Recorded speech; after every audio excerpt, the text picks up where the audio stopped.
फूल की पंखुड़ियां गिरते गिरते उनमें से फल प्रकट होता है।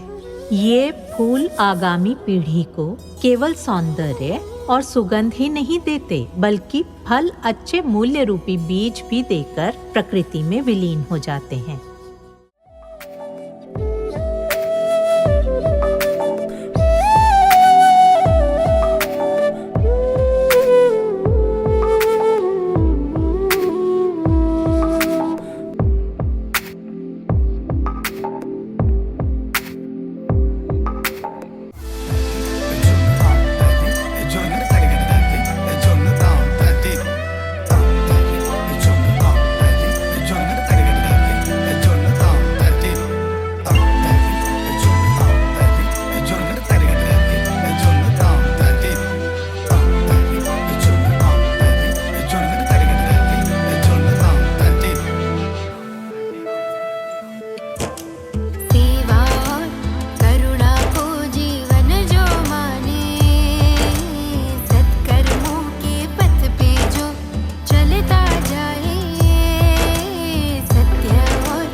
नमस्कार मित्रों, अमृत गंगा की आज की इस कड़ी में आप सभी का स्वागत है। आज हम बात करेंगे विनम्रता की।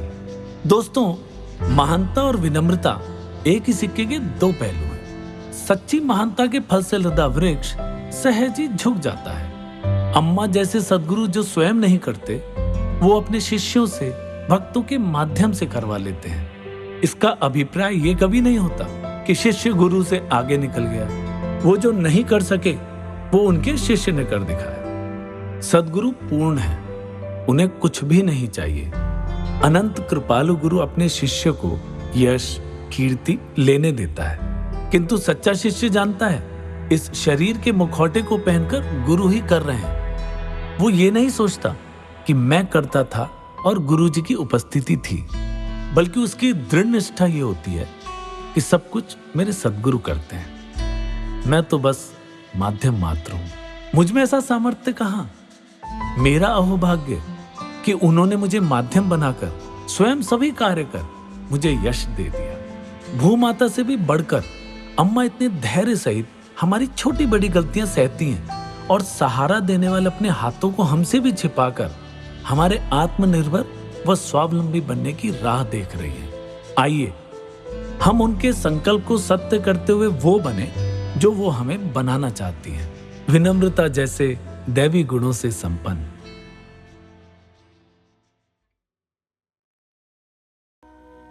प्रेम स्वरूपी और आत्म स्वरूपी आप सभी को नमस्कार।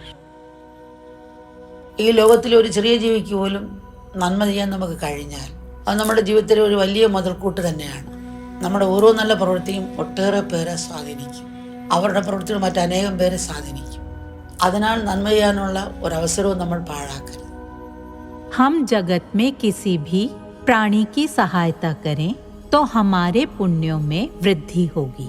हमारे सत्कर्म दूसरों को प्रभावित करते हैं, फिर उनके कर्म दूसरों को। यहाँ एक यूरोपियन भक्त की बताई घटना सुनो। उसकी बेटी को क्रिसमस पर हर वर्ष अनेकों उपहार मिलते थे। उसके पिता नहीं थे। इस बच्ची से पड़ोसियों को प्रेम था। वे क्रिसमस पर उसे ढेरों उपहार देते। एक बार उसने सबसे कहा कि इस क्रिसमस पर कोई भी उपहार न लाए। आप कुछ देना ही चाहें तो बस एक स्वेटर दे दीजिए, उसने सबसे कहा। इस तरह उस वर्ष क्रिसमस के दिन सबने उसे स्वेटर ला ला कर दिए। तुम्हारे पास स्वेटर तो हैं, फिर तुमने सारे उपहार ठुकराकर सबको स्वेटर ही लाने को क्यों कहा? उसकी माँ ने उससे पूछा। माँ, मैं इसका कारण आपको बाद में बताऊंगी, बच्ची ने कहा। यूं क्रिसमस गुजर गया और नए वर्ष का समय आ गया। 2 दिन पहले उसने माँ से पूछा, माँ मुझे एक जगह ले चलोगी? हाँ बेटी। पिता तो थे नहीं। माँ ने उसकी जिद मान ली। बच्ची को कार में बिठाया। जितने स्वेटर मिले थे सब गाड़ी में भरे। अब कहाँ चलना है बताओ? चलो मैं बताती हूँ माँ, तुम तो कुछ जानती नहीं, कैसे बताओगी? आगे एक रिफ्यूजी कैंप है, वहाँ चलो। तुम कभी वहाँ गई हो? स्कूल से हमें वहाँ ले गए थे। फिर ये दोनों गाड़ी पर वहाँ गईं। उसकी माँ ने देखा उसकी क्लास के कई बच्चे माता पिता के साथ आए हुए थे। वे सब लोग भी अपनी अपनी कारें, दूसरे कई उपहारों और स्वेटरों से भरकर लाए थे। उपहारों और स्वेटर्स के देन लेन से बच्चों और रिफ्यूजियों को खुश देखकर माता पिता की आंखें भर आईं। माता पिता भी आगे बढ़कर बच्चों से गले मिलने लगे, रिफ्यूजियों से गले मिलने लगे। प्रसन्नता की लहर सी दौड़ गई, हृदय आह्लादित हो उठे। ये माँ जब बच्ची को प्रतिवर्ष अम्मा से मिलाने लाती थी, तब करुणा शब्द सत्संग में अनेकों बार सुना था इसने कि कैसे पटाखों और आतिशबाजी पर फिजूल खर्च किए जाने वाले पैसों से गरीबों को दवाइयाँ और आवश्यक चीजें दे सकते हैं। कैंप में गई तो उसे अम्मा के वचन याद आए और उसने ये युक्ति दूसरे बच्चों को भी बताई। इस बच्ची की युक्ति से सब सहमत हो गए। एक विद्यार्थी में कुछ अच्छा करने की प्रेरणा जगी तो बाकी बच्चों को भी प्रेरणा मिली। कारुण्य ने उनमें त्याग की भावना जगा दी। कितना सुंदर संदेश इन बच्चों ने अपने माता पिता व दुनिया के सामने रखा। ऐसा मन सबका हो जाए तो पृथ्वी पर स्वर्ग उतर आएगा। कारुण्य से उनके हृदय अभिभूत हो गए। रिफ्यूजी संतुष्ट और माता पिता के हृदय भी पुलकित हो उठे। परस्पर गले मिलने से हर्षोल्लास का वातावरण बन गया। वास्तव में इसी को कहेंगे सच्चा उत्सव। ऐसे भी मना सकते हैं हम नववर्ष एवं अन्य उत्सव। नाचें गाएं, सब भुलाकर नाचना चाहिए, क्योंकि सबके मन दुख से तप्त हैं। परंतु तत्व को जान लिया तो हृदय में करुणा जाग उठेगी और हम व्यापक बन पाएंगे। करुणा के बीज मृत्यु के पूर्व हम दूसरों में भी बो जाएं। फूल की पंखुड़ियां गिरते गिरते उनमें से फल प्रकट होता है। ये फूल आगामी पीढ़ी को केवल सौंदर्य और सुगंध ही नहीं देते, बल्कि फल अच्छे मूल्य रूपी बीज भी देकर प्रकृति में विलीन हो जाते हैं। ये कारुण्य सदैव रहेगा। आँखों का दान, बाहों का या अन्य अंगों का दान 80% तक लोग दूसरे देशों में करते हैं, मरने के पहले कर देते हैं। इंडिया में भी अब इसका प्रचलन होने लगा है। यूं हम मरणोपरांत भी जीवित रहेंगे यहाँ इन अवयवों के माध्यम से और स्वर्ग में भी। पृथ्वी पर जीते जी स्वर्ग का अनुभव संभव है। ऐसे में अंदर बाहर सर्वत्र समभाव है। इस भाव को हमें जगाना है।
डेनमार्क के रोसेलबर्ग कैसल गार्डन किंग्स गार्डन के नाम से भी सुप्रसिद्ध है। ये बाग 400 वर्ष से भी पुराने हैं। क्वीन कैरोलिन एमिली का स्मारक भी मुख्य आकर्षण है।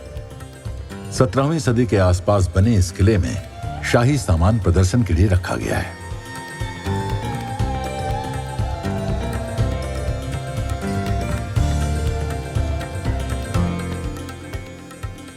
डेनमार्क में लोग दिन में कभी भी कैसे भी मौसम में साइकिल चलाते हैं। मनोरंजन, आने जाने, माल वहन और पारिवारिक यात्रा के लिए बाइसिकल का प्रयोग करते हैं। बड़े शहरों में कार के बजाय बाइक से आना जाना सुगम होता है। कोपेनहेगन जैसे शहरों में अति व्यस्त समय में दुनिया के दूसरे भागों की तरह कार ट्रैफिक की काफी भीड़भाड़ देखने में आती है।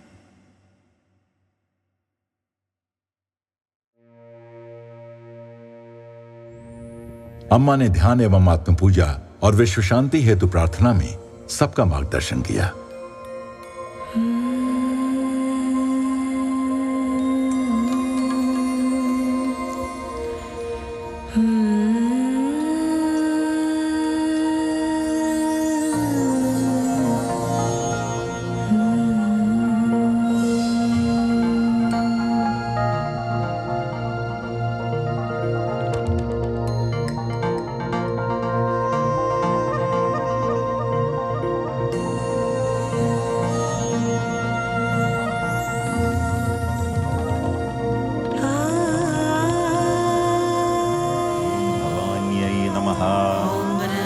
ओम भावनागम्यायै नमः। ओम भद्रप्रियायै नमः। ओम भद्रमूर्तये नमः। ओम भक्तिप्रियायै नमः। ओम भक्तिगम्यायै नमः। ओम भक्तिवश्यायै नमः।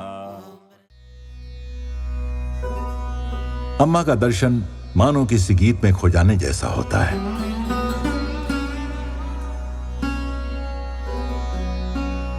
अम्मा की बाहों में लिपटने की अनुभूति एक विशुद्ध अनुभूति है, शुद्ध भावना, जब दुनिया थम सी जाती है। अम्मा के बच्चे अपने शारीरिक रोगों और ससीमता को, लाज, संकोच या कष्टों को भुलाकर अम्मा के शांति के बुलबुले में खो से जाते हैं। अम्मा प्रत्येक व्यक्ति को जीवन भर के लिए अविस्मरणीय पल दे रही हैं, क्योंकि अम्मा के बच्चे जहां कहीं भी जाएं, जिन जिन कष्टों का सामना करते हों, वे अम्मा के साथ इन शांति भरे पलों को याद करके बाकी सब कुछ ताक पर रख सकते हैं।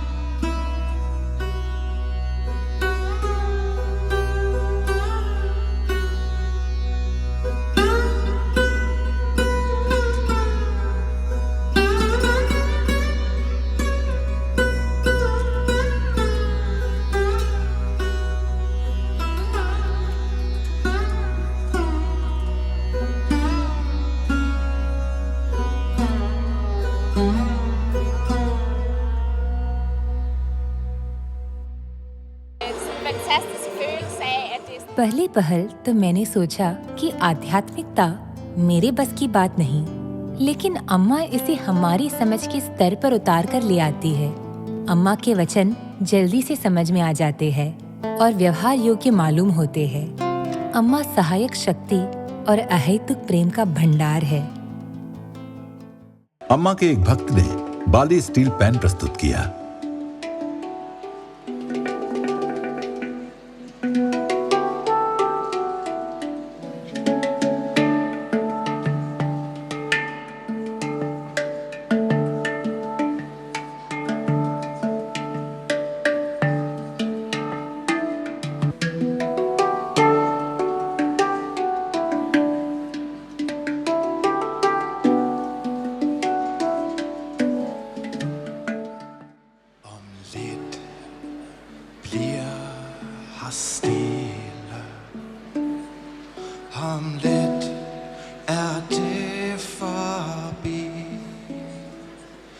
Fik du se det du ville?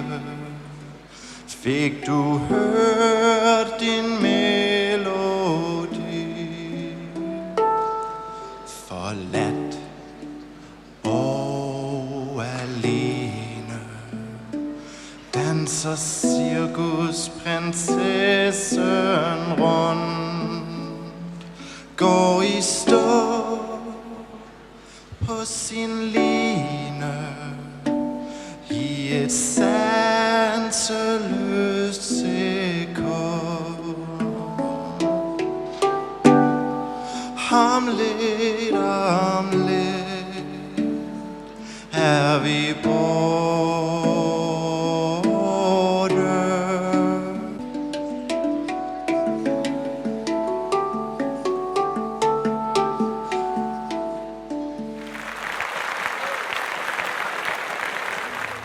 mødte Amma siden jeg var 1 år. मैं 1 वर्ष की उम्र से अम्मा से मिलता रहा हूँ।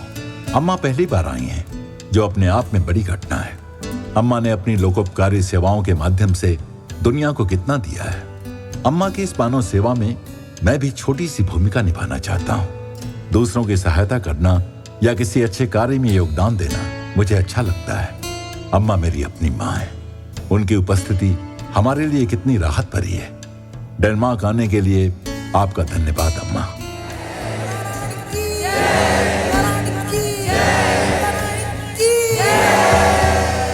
अम्मा डेनमार्क से चलनी तो उसकी धरा के गंभीर इतिहास में कृपा का एक अध्याय सा लिखा गया। भक्त आशा करते हैं कि अम्मा अगले वर्ष लौट कर आएंगी।